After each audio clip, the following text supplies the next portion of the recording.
All right, well, I'm going to get started and let folks keep kind of filing in as they do. Good afternoon, everyone, and welcome. Thank you for joining for the last webinar in this series in the Land Manager Leadership Series. I'm Kelsey Virgin. I'm a project manager with the Wall Center who's hosting this webinar today. And in this series, we've featured seasoned public land managers that are utilizing grazing as a management tool to share their successes and challenges and everything in between to hopefully inspire and empower fellow land managers and stewards. Today, we're excited to have two presenters, Frank and Kyle from Missouri Department of Conservation. They're going to present some results from a study on how grazing impacts the Northern Bobwhite quail on public lands. To start us off, I'm going to go over some logistics for the webinar, and I'll talk a little bit about Wall Center and Pasture Project, and then we'll get into our presentation. And then we'll have about 10 to 15 minutes for your questions at the end. So in terms of the Zoom technology, I think we all know how it works these days, but we do ask that you keep yourselves muted during the presentation, but feel free to use the chat box if you have questions or comments. We will wait till the end to ask those, but please feel free to put them in there so you don't lose track of them. And if you're having technical difficulties, let us know and we can do what we can to help you out. This webinar is being recorded and it'll be available on the Pasture Project YouTube channel in the coming week or so. All right. So I'm going to talk briefly about the Wallace Center. So Wallace Center works nationally to bring together diverse people and ideas to co-create solutions that build healthy farms, equitable economies, and resilient food systems. Our vision is that all communities have the power to nourish themselves and regenerate ecosystems through just food and agriculture systems. At the heart of these systems are dynamic networks of people connected through interdependent relationships with each other and the land. Pasture Project is an initiative of the Wallace Center that works to advance and integrate regenerative grazing as a scalable, market-driven solution for building healthy soil, viable farms, and resilient communities in the upper Midwest, and specifically a 6-state region in the upper Mississippi River Basin, although we do work with some national audiences. Pasture Project provides farmers and grazers, land managers, and others with a data-backed case for the economic, environmental, and social benefits of implementing regenerative grazing. We continue to build a strong alliance of partners for supporting regenerative grazing and other regenerative management practices across the upper Mississippi River Basin. Since 2014, we've been championing the use of conservation grazing on public land as a tool in the toolbox for managing public grasslands. So we're going to go over a little bit of what we mean by conservation grazing. So conservation grazing is a type of managed grazing that has the potential to mimic some of the positive impacts of historical native herbivores such as deer, elk, and possibly bison on grassland ecosystems. Rotating livestock through paddocks via conservation grazing can create beneficial disturbance if done with the right seasonality, intensity, and extent, and followed by adequate periods of rest and recovery for the soil and plant communities. While managed grazing on publicly managed grasslands has been shown to provide both environmental and economic benefits, manure left behind by cattle improves soil health by supporting soil microorganisms as well as insects that can increase the food resources for game and birds. Conservation grazing on public land is a flexible tool that can be customized to meet a variety of objectives, including maintaining and improving habitat for wildlife species, specific plant communities, and recreational opportunities. Conservation grazing on public lands can be a win-win for livestock and wildlife. And if you'd like to learn more about our grazing work, you can visit pastureproject.org or for more about the other initiatives at the Wallace Center, wallacecenter.org. All right, I want to introduce our presenters today. We're really thrilled to have Frank and Kyle with us. So largely raised in Southwest Missouri, growing up in a family of avid bird hunters, Frank has spent the last 20 plus years managing and researching upland game birds, primarily greater prairie chickens and bobwhite quail. He helped lead, along with Kyle, the largest quail research project ever conducted in Missouri. The bulk of his career was spent managing habitat on public land, but recently Frank has transitioned into the grassland coordinator role where he helps advocate for grassland management across the entire state. Kyle was raised in Kansas and has spent 25 plus years managing upland game habitat on public lands in Kansas and Missouri. And of course, along with Frank, he led the largest quail research project ever conducted in Missouri. He spent most of his career managing all types of habitats, but his primary focus has always been grassland ecosystems. He moved into a district supervisor role a few years ago where he oversees the public and private land biologists within a 6-county area. So thank you both for presenting today and sharing some data with us. We really appreciate it. And I'm going to hand it off to y'all. Well, thank you, Kelsey. This is outstanding. I'm going to share my screen here and we'll get started.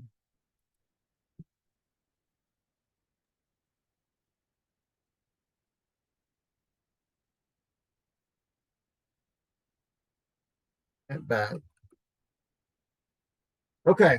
Well, great. Well, thank you for having us. I can speak on behalf of Kyle too, that we are honored to be invited to give a presentation about conservation grazing and specifically about how it helps a really once very common bird, but is really one that's really imperiled across much of its range, and that's the Northern Bobwhite or Bobwhite quail. And so what we're going to talk about today are the results of that study that Kelsey mentioned, which turns out to be the largest quail study ever done in the state with respect to the number of birds we had collared and the number of nests monitoring. So I'll just get right into it. So in terms of the overview, quail have long been managed in the Midwest. They've been managed for a long time across the United States. Some of the first wildlife management work done was on bobwhite. So there are species that have received a lot of management attention, but most of that has been focused on woody cover and winter food. So think about when hunters are out looking for bobwhites. They're finding them in their winter habitat when they're looking for grain resources for food, when they're looking for shrubby cover for thermal protection. That's where hunters find them. And so that's where most of the management effort went. However, as we have continued to manage with that in mind, our population response has been lower than expectations. So we're doing a lot of work managing winter habitat, winter foods, things like that, but we're not seeing the results that we would expect in terms of quail population increases, coveys found in the fall and adult males whistling in the spring. Those really weren't meeting objectives. However, quite by accident, I think, we began to note that there were superior quail populations on grassland dominated conservation areas. So large scale conservation areas, usually 1,000 acres plus, that are mostly dominated by grasslands, and primarily in Missouri, that was native prairie. So ground that had never been plowed, never been used for crop production, just native prairie that had been there for thousands of years. And quail were doing quite well on some of these areas. And so seeing this dichotomy between all the good work we were doing and seeing poor results and managing these large grassland areas using natural community management, usually fire and grazing, and with a real impact, with a real focus on nesting and brood habitat, this started to lead to a bunch of questions, and really is what led to this study. So here's an example. This is Kyle and I out on a very successful bird hunt in Southwest Missouri, and at the time, I managed one of those quail areas where we really focused on woody cover and winter food plots, things like that, where Kyle was managing large prairies using fire and grazing.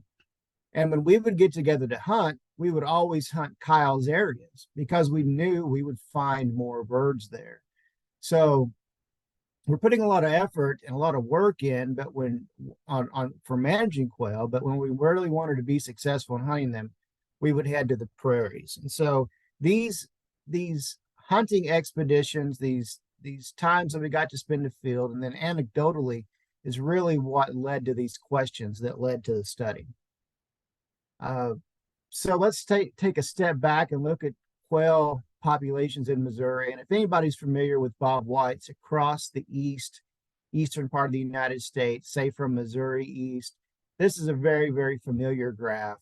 We can see that quail have been on a constant and pretty steady decline since about the early 80s. And if we took that back to the mid 70s, I think you would start to see that decline is where that decline really started. These are statewide agent roadside counts from Missouri. And this data goes to 2013, but the last 10 years of data have continued to show that decline. So quail populations across the statewide in Missouri and across the East have really not been doing well.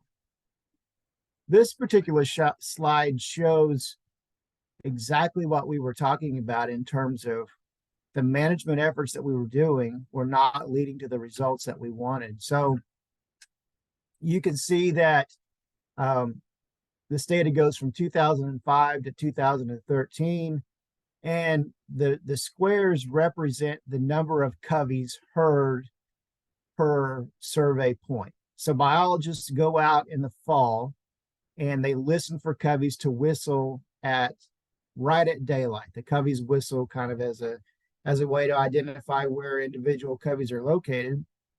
And these were the average numbers of coveys per point. And what I want to point out is this data was collected on quail emphasis areas in Missouri. So areas where we were putting extra effort, extra time, extra dollars into managing bobwhites. But again, we were managing largely for that wintertime habitat. And you can see that as even over time, while we're putting all this extra dollars, you can see that we lost coveys over time. We started out in 2005 about 4.8 coveys. And then by 2013, we were just over 3 coveys per point. So we lost about 30% of our coveys. And this is on a statewide basis. So something was not working here. That the management that we were doing, which was good management, which we were doing the best we could, was really not leading to those population increases that we hoped it would. So that kind of data, coupled with the anecdotal stuff that I talked about earlier with our hunting experience, what led to this project. So from now on, we're going to be talking about the project and the data that resulted from it. So in terms of the project, we were evaluating productivity on traditionally managed quail emphasis areas. So those smaller fragmented areas that were managed mostly for woody cover and food versus grasslands, which were managed on a natural community basis, largely with fire and conservation over a 5-year period. So we were evaluating quail productivity on these two very disparate landscapes. So we had 3 traditional sites or quail emphasis areas. These all took place in the southwest corner of Missouri. We have the Talbot Conservation Area, Shawnee Trail Conservation Area, and Bodark. And Bodark is one that we only researched for the last 2 years of the study.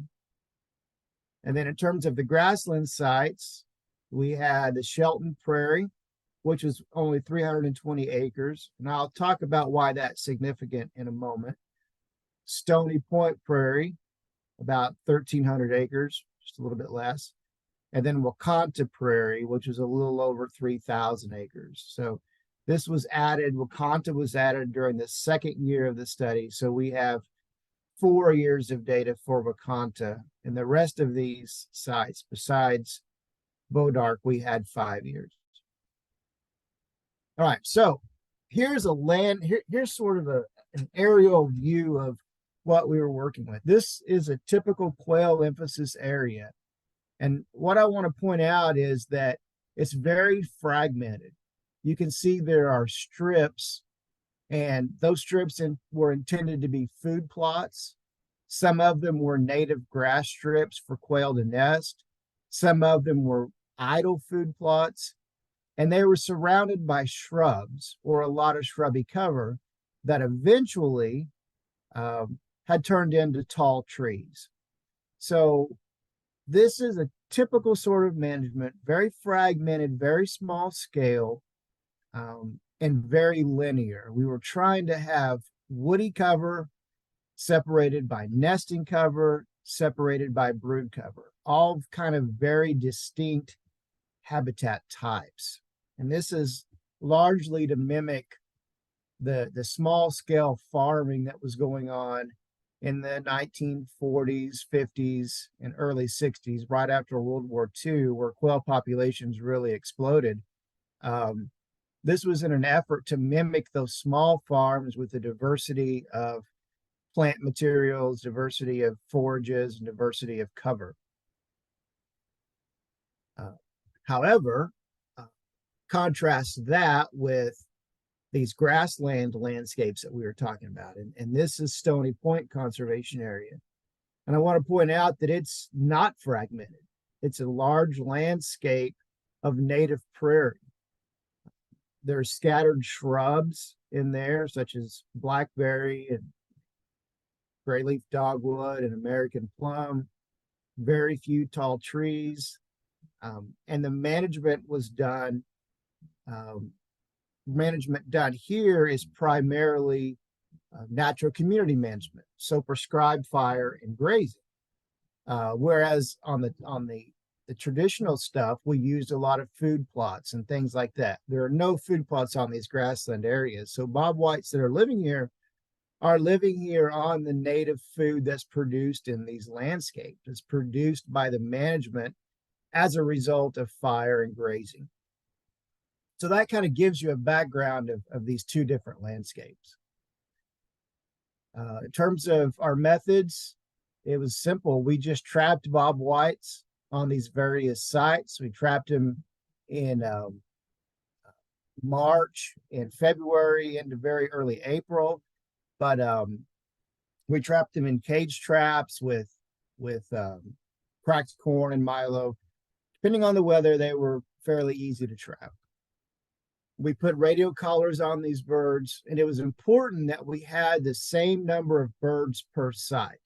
We didn't want, say, 100 birds on a grassland site and 30 birds on a traditional site. That, our data would be very skewed. So we tried, and we were able to accomplish trapping and collaring 60 bobwhite per site annually in February and March. And these quail were tracked daily from April through September. We monitored nest for success and failure. We monitored survival, and we monitored habitat use for the adults and the broods. So this is a very typical collaring study where we're trying to get all these different habitat and survival and nest parameters from these birds. So here's our data set. As we mentioned, it was the largest radio collared study of bobwhite done in the state. We collared over 1,500 birds. We monitored over 500 nests. So again, it amounts to the single largest telemetry study in Missouri. So it's a very robust and large data set that took a lot of people together, and we're very proud of the work that we were able to accomplish with a lot of partners and a lot of technicians that did the hard work. So let's look at some of our data. This is a rare or a rather big table, but two things to really point out. The sites that are in red, the top 3 sites were our traditional sites. The bottom 3 sites were our grassland sites in black. So jumping over to the nest success, if you look at the top 3 sites in terms of nest success, we had a site with 18% nest success. We studied that site over 2 years. So take that with a grain of salt. We didn't have 5 years of data for that, but 18% nest success there. Talbot Conservation Area, 31%, and Shawnee Trail, 33%. So low nest success in terms of bobwhites. Let's jump down to our grasslands. And I mentioned I would talk about Shelton specifically. The Shelton Prairie only had 32%. But what I want to point out is that site was only 320 acres, and it was surrounded by crop fields and woodlots and really short crop fescue pastures. So it was an island really of a decent quail habitat surrounded by an area of pretty hostile habitat. So a lot of nest predators on that site. So its nest success was rather low. But look at our two larger prairies where we had nest success of 44% and 43%. Also, what I want to point out is not only the nest success, but if you look at the total nests incubated, remember we started with 60 birds per site. We were seeing a higher number of nests being incubated on the grasslands versus the traditional sites. So two things. The hens were nesting at a higher rate. They were incubating at a higher rate or reaching incubation at a higher rate, and their nest success was higher. So if you look at that, that gives you some clues why we were seeing more bobwhites on our grasslands versus our traditional sites. So let's look at that data pooled. This is from 2014 to 2018. All the sites pooled, traditional, we were about 26% nest success. In the grasslands, we were nearly 40% nest success. So about a 13% increase in nest success on our grassland sites versus our traditional sites. So that's some pretty telling stuff right there. Well, let's look at what these birds preferred in terms of the habitat. So these data show nest survival over 4 different habitat parameters. And it showed that nest survival in proximity to native grass was good. So if there was native grasses in the landscape, quail nest success was pretty good. And it didn't matter if you had 5% native grass to 100% native grass. It tended to get a little higher the more native grass you got. But on average, if you had native grass in the landscape, quail survival did pretty well. But as you added more nest survival did well. But as you added more agriculture in the landscape, as the percent of agriculture around these nests increased, nest survival declined. So in terms of nest survival, the percent of agriculture was a detriment to bobwhite nest survival. Distance to shrub, if you look at that, so nest survival was good throughout that range there from about 60% if you were, within a few meters of a shrub to about 55% when you're within about 200 meters of shrub. So the percent of shrub on the landscape didn't have a huge impact on nest survival, whether they were closer to shrubs or further away from shrubs. But the closer they were to shrubs, they tended to have better nest survival, which makes sense because there was better concealment from nest predators the closer they were to shrubs. Distance to tree made a big difference. The closer they were to trees, the less nest success we saw, and the further away from trees, nest success really increased rapidly. And this makes a ton of sense because nest predators that are typical for the ones that predate quail nests use trees, whether they're arboreal snakes like black rat snakes, or they're raccoons that den in trees, or possums that den in trees, or red-tailed hawks or Cooper's hawks or sharp-shinned hawks that tend to catch and quail near the nest perched from trees. So the nest success really declined the closer a nest was to a tall tree. And that really has some impacts in terms of these landscapes. Because remember, our grassland landscapes were pretty devoid of tall trees. Traditional sites had a lot of tall trees. So let's look at quail survival. This is survival from March through September of adult quail, 2014 to 2017. On the traditional sites, we had about 25% survival. On the grassland sites, we had about 31% survival. So survival rates weren't great, but that makes sense. Bobwhites have a very low survival rate anyway, but it's interesting to point out that the birds on the grassland survived at a higher rate. So you're starting to put the puzzle pieces together here. The birds are surviving at a higher rate, so there's more birds on the landscape to nest. They have a greater nesting effort on the grasslands, so they're producing and incubating more nests, and those nests survive at a higher rate on the grasslands.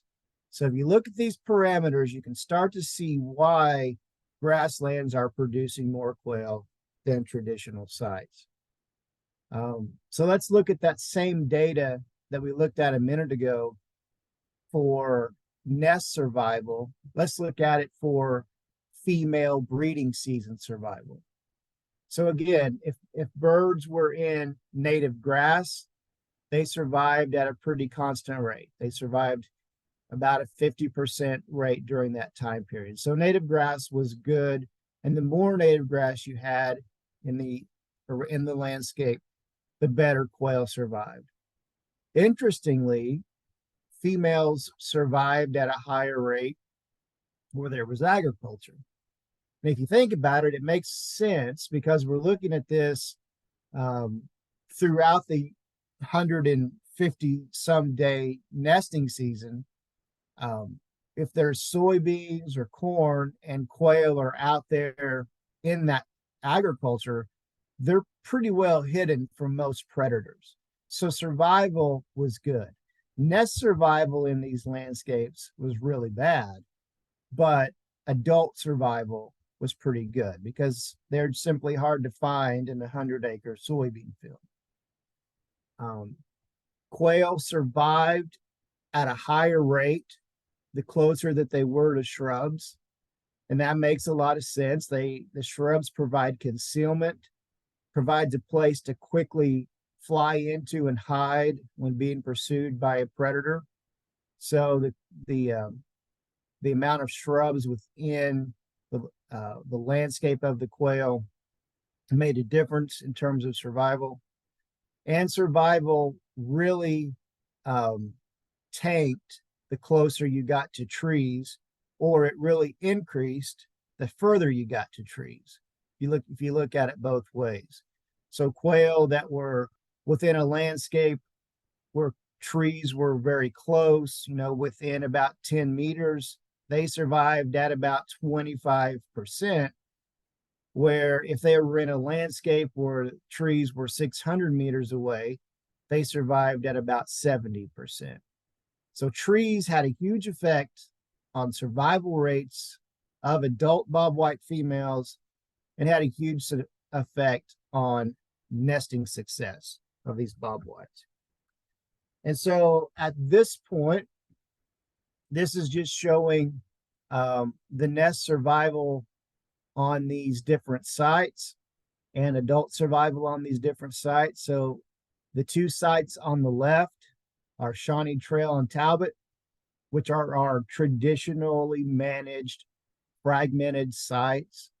Nest survival was lower on those sites, as was adult survival, but nest survival was higher on the grassland sites, as was adult survival. So this is just a representation, another representation of what I've been talking about the whole time that I've talked about data, is that these grassland sites, we saw higher nest success and we saw higher adult survival. This is just another way of looking at it. So what we found were the grasslands were better. Grasslands were superior for both nest success and adult survival. The key here is usable space. And usable space is one of those maxims in quail biology that was coined by Fred Guthrie and um, really states that as you increase usable space, or that quail can use, as you increase usable space, you increase the number of birds that you have. It's kind of a one-to-one relationship. Um, and while we've known this a long time, I think one of the things that we have failed to do as quail managers is employ this very simple model of usable space. We've ignored it. Um, and I think that's a shame. And we need to get back to using this model as we manage for bobwhite and other species as well. The fragmented nature of these traditional landscapes means that we have less usable space and higher nest predation. And what we found is the number one factor in determining where birds would be found was time since disturbance. Quail are very disturbance dependent birds. And when we're talking about disturbance, we're talking about grazing. Grazing is a disturbance. Prescribed fire is a disturbance. Light disking is a disturbance. These are things that set the vegetational structure back a little bit.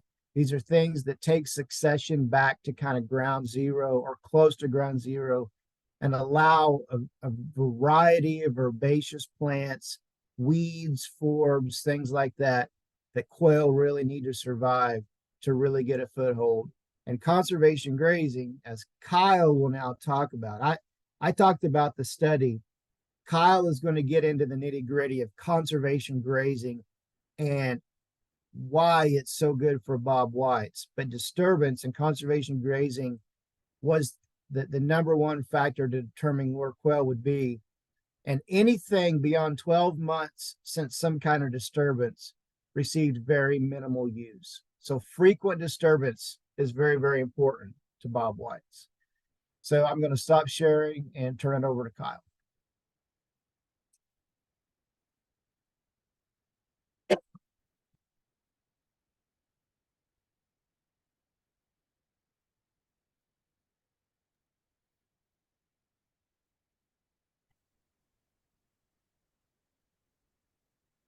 Well, thanks for having us on, like Frank said. So let's get into the details of this grazing, kind of how we did it and how the birds responded to this. We use patch burn grazing in Missouri for the most part. And so this study utilized patch burn grazing. So we burn a third of the pasture, but we stock cattle across the whole unit. So let's say, we might burn a 30-acre field, but stock cattle in a 100-acre or 90-acre unit.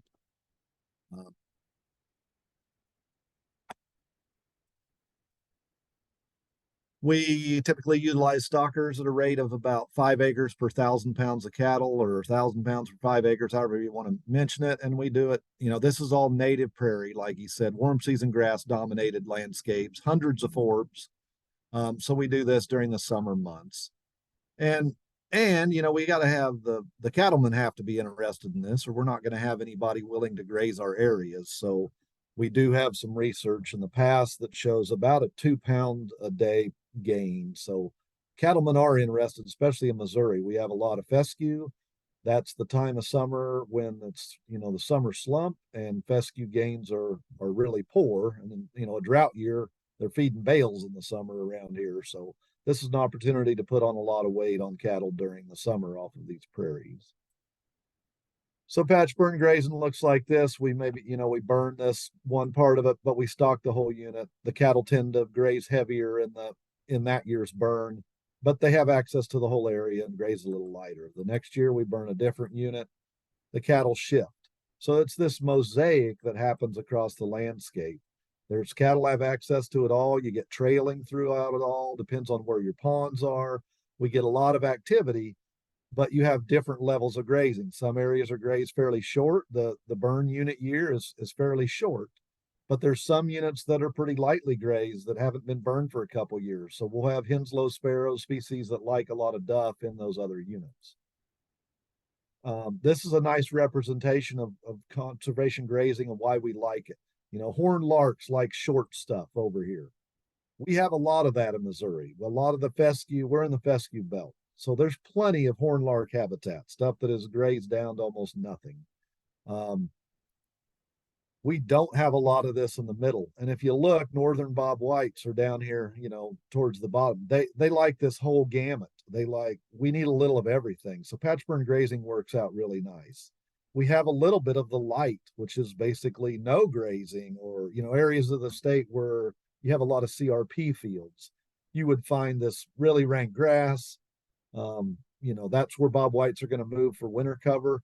Or you've got some shrubby stuff coming on. It's growing up a little bit. So this patch burn grazing covers all of these, and that's why we like it, and it works well for quail. Here's just a quick reference. The percentages, I know they look funny because the bar graph doesn't match. The percentages is the amount of nests, the percentage of nests found in grazing areas. So 3 years of Stony Point Prairie, one of the grassland sites. Most years we grazed anywhere from 60 to 75% of the area.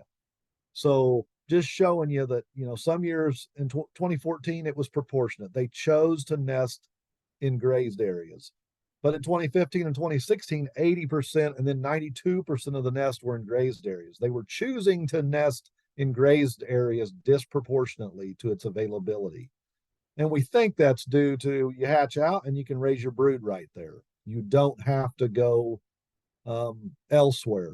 We get a lot of rain. We get 45 inches of rain in this state, and here in the east. So if we have unmanaged ground, undisturbed ground, it gets really thick and birds just can't move through it. Young birds that are the size of a bumblebee can't move through it. They need some open ground down at the plant level. They need to be able to move between plants to stay dry in the dewy mornings and to be able to pick bugs. So this is really important. We think this grazed area kind of opens that up and keeps that thick thatch away and allows bird use. So they actually choose to nest in these grazed sites. We also had a higher nest success most years. So here's again, this is just the first 3 years of the study, but Stony Point, 2 out of the 3 years. The red line kind of represents that 33% where the traditional sites were kind of coming in with nest success, or some of them were the better ones. Kind of the average ground nesting bird success rate is in that 33%. These nests in grazed units were outperforming nests located outside of grazed units.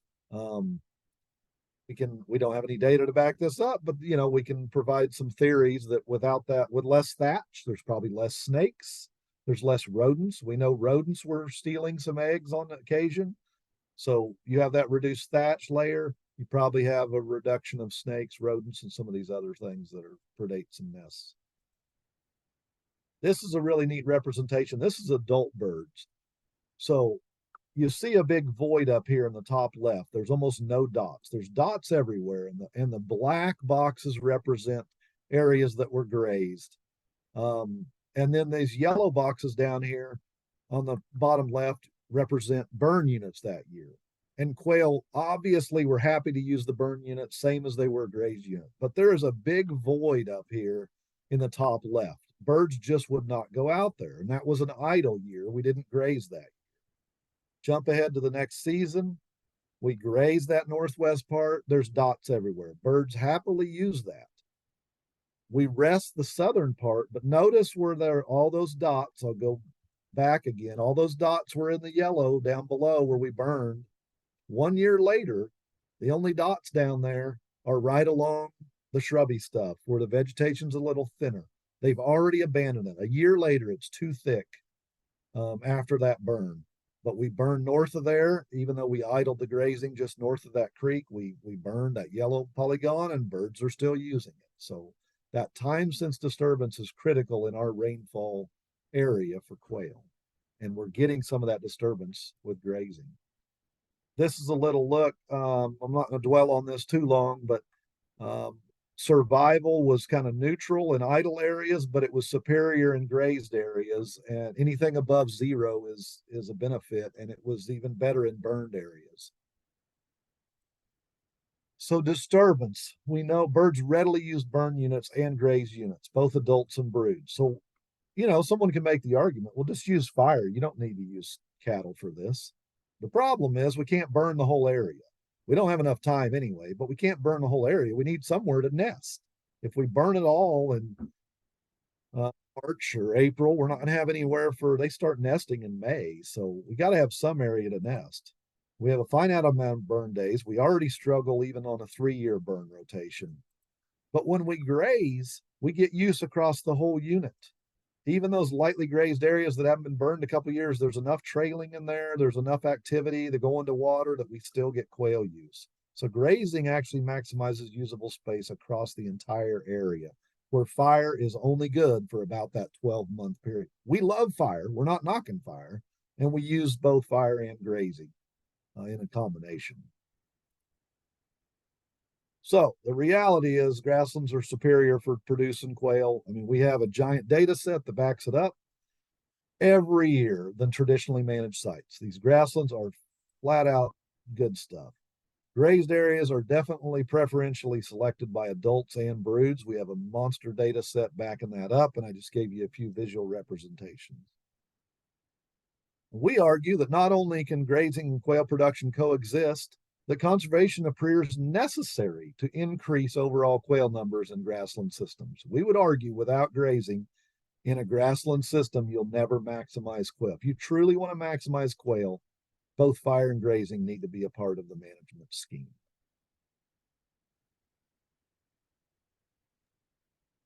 Wonderful. Thank you, Frank and Kyle, for this great presentation and all the data. And it goes, I think it's surprising for me because it just, anecdotally, you wouldn't think that having very large animals tromp around grasslands would be good for ground nesting birds, but to the contrary, they're super beneficial. So That's a valid point. I should have pointed out, and I was buzzing through there in no the worries. interest of time, but there is some data out there. We only had one nest out of 500 destroyed by cattle, and that was a rollover situation. You have to get down in the neighborhood of about one animal per acre. Mm. Data shows other studies around before nest trampling becomes an issue. So, we have 1,000 pounds per 5 acres. So if you're putting 500 pounders out there, that's an animal per 2.5 acres. Nest trampling is not an issue. So it's really about focusing on those like stocking rates and making sure you have Absolutely. the right balance. Yeah, absolutely. Well, this is like super, and I'm curious, like, did you find, and if folks have questions, feel free to put them in the chat. It's a small group too, so feel free to unmute yourself as well if you want to ask your question out loud. But did this data surprise folks that y'all work with at the Missouri of Conservation? Were folks surprised to see that the grasslands and the grazing and burning really helped? Yes. This has changed some management across the state and changed some Wow. publications in our state. Wow. Yeah, Kyle mentioned, I think what folks were surprised by it, particularly the grazing, because quite honestly, grazing in Missouri, as it's done over the vast majority of the state, is quail unfriendly to the max. And so to be able to use grazing, not only to have a neutral effect, but to have a completely positive effect, change some minds and really has allowed us to have more tools with which to work to really improve our quail management. So it was also it there's this feeling that conservation and grazing are at odds, right? That if you want to be a grazer, you're not a conservationist. Well, I think that's completely wrong in this case. And in fact, we need ranchers to be grazing in this manner to really, and it shows, to really improve our quail numbers. And as Kyle mentioned earlier, that in grassland landscapes without grazing, especially in the rainfall that we get, you're just not going to maximize quail. So it opened up a lot of different fronts for us. Yeah. And I see a question in the chat here about defining conservation grazing. And I talked a little bit about what it is at the very beginning of the webinar, but I think something you just said, Frank, is the difference between like grazing, like, rotational I mean, conservation grazing can be rotational grazing, but really from my perspective, it's about keeping wildlife habitat and species in mind with grazing. So that's, I think, kind of the key element for both of you. Do you think like just the habitat element of it Yeah, is really what it means? I think for conservation grazing, the good definition is uh, you're not going to absolutely maximize Mm, cattle gains, right? right. There's a it's a little lower stocking rate. Maybe the duration's the same. You're adjusting your stocking rate some to give wildlife a break. So Hmm. we're not going to maximize absolute top end maximize weight gains and profit margins on a cattle operation with conservation grazing, but it's a tool that we can use in the wildlife side Hmm. to actually improve our quail population and try to maximize it or even find some middle ground, whatever that is, whatever landowners' goals are. So, Right. Right. And it gives farmers access to more land if they need it for their cattle, which is also Yeah, really important. what it does is what we found is that, during that summer slump that we talked or that Kyle talked about when fescue really Mm, nosedives in terms of helping cattle put weight on. Um, we have grazers that were eager to put their cattle on our conservation ground because most of it is warm season grass where they were gaining a couple of pounds per day. And most landowners don't have that on their land. And so right. um, this data plus the production data of 2 pounds per day or more, and it's almost close to 3 pounds per day if you look at it in May and June, um, has been helpful, I think, in encouraging folks to plant more native grasses Mm, on their mm, property, even if they're not doing it for bobwhite or Henslow sparrows or whatever. If they're doing it strictly mm. for, um, you know, profit, they're still going to be much better off if they use it. Yeah, yeah. There's a question here. Did you collect any data on plant communities and any changes under the different management regimes? there's Yeah, actually a monster study. No, no, not directly related to this, but we have a 15-year study underway that is Mm-hmm. collecting data on plant diversity changes, species richness changes, ungrazed versus ungrazed prairie. So that's about 6 years into a 15-year pretty deep dive. So And just, like I say, these are diverse areas. Some of these have right. 300 species on them. These are very diverse. So that's been some Mm-hmm. concern. Hey, should we be grazing those?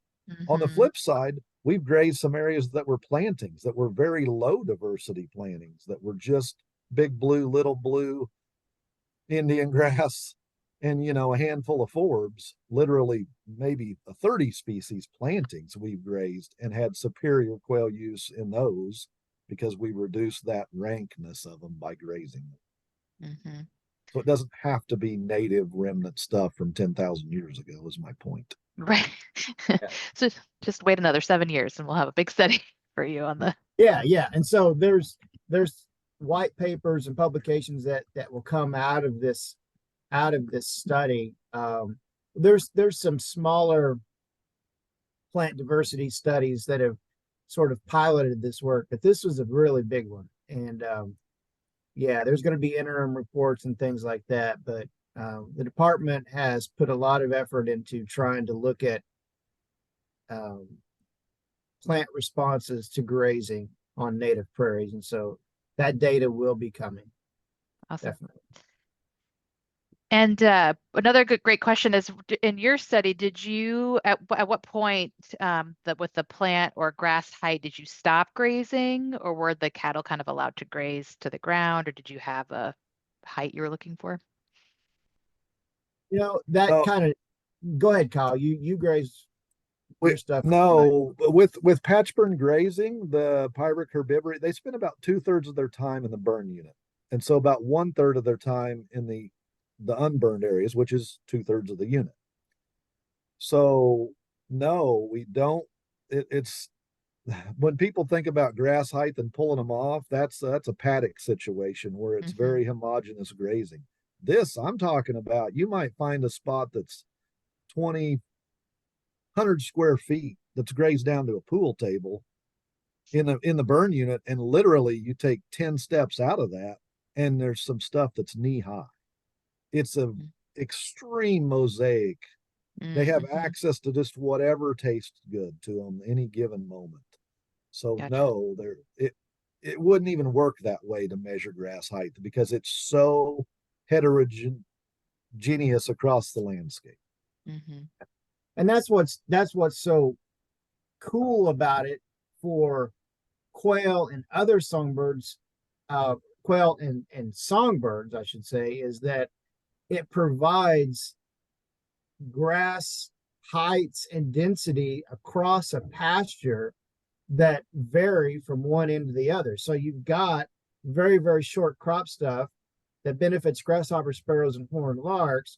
Plus, you got some stuff that's barely touched that benefits Henslow sparrows. So you can have all of these same birds that use different habitat types within the same pasture unit. And then quail use a little bit of each of those for some part of their life history. So it really works great for quail because they don't have to go far to meet their life history needs, which reduces mortality. Because if you're a bird here and you've got to travel, a half a mile over here to find something to eat or whatever the case may be, or to find good nesting habitat or whatever, that's going to increase your mortality because you're moving more. And that's just a detriment. The more birds move, the higher rates of mortality. So if you can provide all of that stuff within the same pasture unit, it really is beneficial. Yeah, that's very cool to hear. And the whole study in general was really fascinating. So I want to thank you both again for being willing to share some of the data. I put my contact information and Frank and Kyle's in the chat. I also put a link to the full study if you want to read their full study as well. And definitely keep an eye out for that plant study. I think a lot of people, I've heard about it for a long time, and I hear a lot of people that ask about it. So I think a lot of folks would be really curious across the region to hear what comes out of that plant study. But this is really important, interesting stuff to change kind of like our thoughts and way of management of these really important grasslands. So thank you both for the time today and for presenting. And thank you everybody for joining. And yes, we will post this to our Pasture Project YouTube channel probably next week. And we'll have the slides also from today's presentation on there. So keep a lookout for that.